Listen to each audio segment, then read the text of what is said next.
Mga kapatid Islam, panatilihin natin sa puso natin, sa bawat isa sa atin, ang tunay na pagmamahalan at takot kay Allah subhanahu wa ta'ala.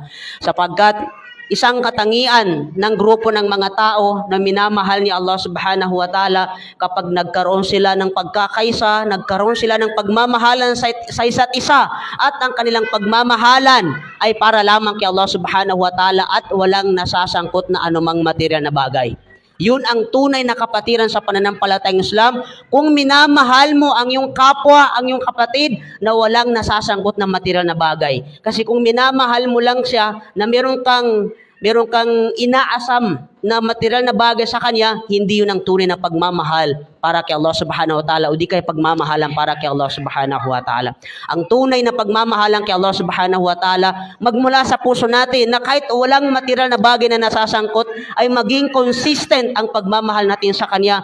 Higit sa lahat ay maging consistent ang takot natin kay Allah subhanahu wa ta'ala.